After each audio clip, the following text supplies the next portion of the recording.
everyone, this is Des, and you are listening to the Wellness Project powered by Spotlight Coalition. This is episode number 67. Thanks so much for joining me today. I hope you had a wonderful holiday. It was Thanksgiving and it's Hanukkah right now, so definitely in the midst of the holiday season. I hope you had a good holiday, but if not, make sure you go back to episode number 66. That's the last episode where I talk about tips on how to survive the holiday season. Also, in my show notes, you will find my ebook on surviving the holiday season. I know that the holidays can be very, very difficult for some people. It's a hard time, especially if you've lost a loved one or you're spending the holiday alone, or if it's just an unpleasant and stressful time for you, because the holidays are stressful, even though, it's a fun time. I like the holidays, but even though even loving the holidays, it's still pretty stressful and overwhelming. So make sure you check out the last episode. It wasn't last week, it was the week before, because I was traveling last week.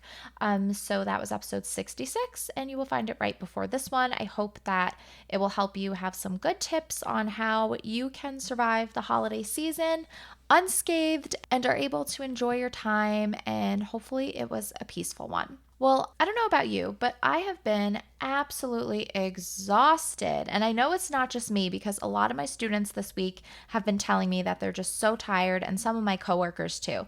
I don't know what it is, but even today I could barely keep my eyes open, and I could just feel how dry and red my eyes were. And then one of my students did tell me my eyes were really red, and I said, I know, I could actually feel how red they are, just because I've been so tired. And going away and during the holidays, you're completely off your schedule. So I'm trying to get back into my routine, at least until Christmas, when I'll be out of routine again. But I've just been absolutely exhausted, so tired.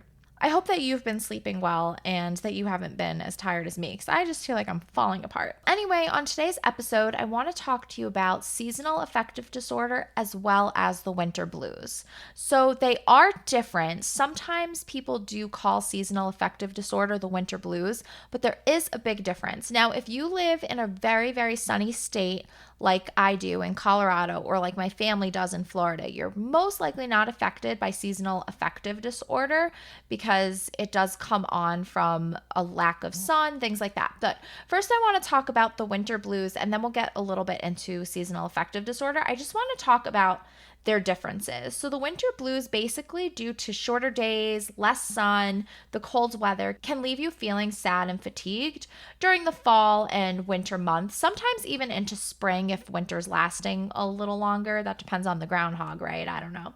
So you may experience like a lack of motivation, trouble sleeping, trouble concentrating, trouble focusing, kind of wanting to stay home more, not really wanting to go out, not really wanting to socialize. So the winter blues are definitely something that's more typical and not as much of a concern, because it really is just, winter. You're more fatigued, it's cold, it's just kind of unpleasant. So there are definitely things that you can do to work on your winter blues. Like you could add a lot of plants to your space. You could get one of those sun lamps. Take your daily vitamins. Make sure, I know in the winter you absolutely do not want to do this because it's cold and unpleasant, but making sure you get in your physical activity, either going to a gym or working out at home. I normally struggle with working out, but in the winter it's nearly impossible for me because I just hate being cold so much. Even now, I'm in my fuzzy socks, I'm in my slippers, I'm in my fuzzy PJ pants, and I'm wearing a long bathrobe. I just don't like being cold. So also with the winter blues, your sleep routine tends to get messed up. So if you're able to stay on a good sleep routine, which is really hard during the holidays.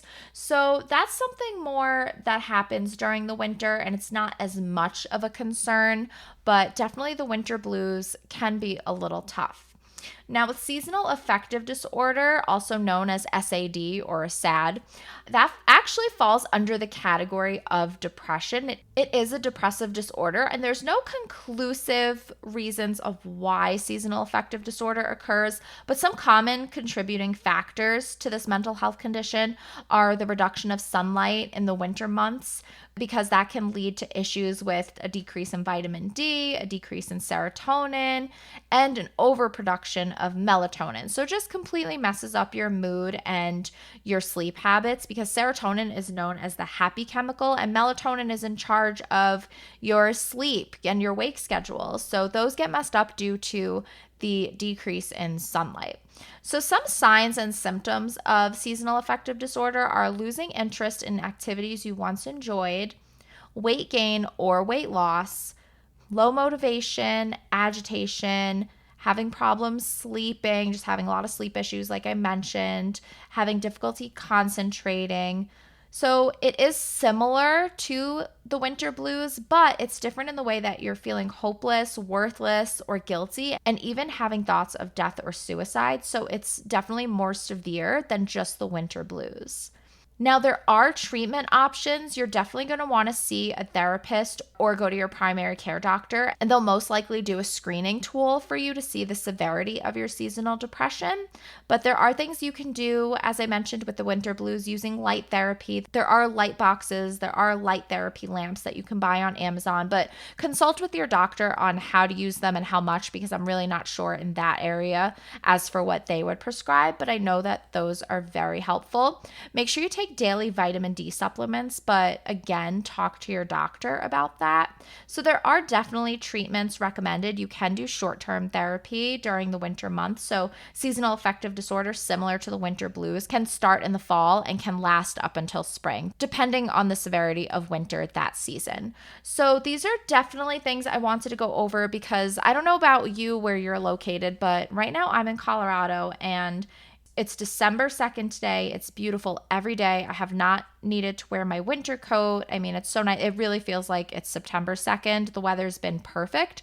So while this isn't an issue right now, I don't know where you're located, because I know a lot of people are getting snow and everything like that. So we are approaching winter, and these are going to become more of a concern in the upcoming months. So just be aware and keep in mind the difference between the winter blues as well as seasonal affective disorder. So I am going to be posting this week, you'll find it in my Etsy shop, a winter blues ebook. So it'll talk about the signs and symptoms of the winter blues and what you could do to beat the winter blues, as well as check out my website. I just posted a blog the other day about seasonal affective disorder. So if you think that you may be struggling with seasonal affective disorder, definitely check out that blog. And again, consult a therapist or your doctor to talk about it, because it is a serious mental health condition. It's not the same as the winter blues that is just going to pass. It's definitely more severe and can cause a lot of issues with depression and self-harm and suicidal thoughts and things like that. So don't leave your seasonal affective disorder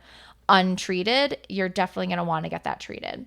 So I hope that you've been doing well. I hope that this holiday season has been good for you so far, but if not, again, check out my Etsy shop.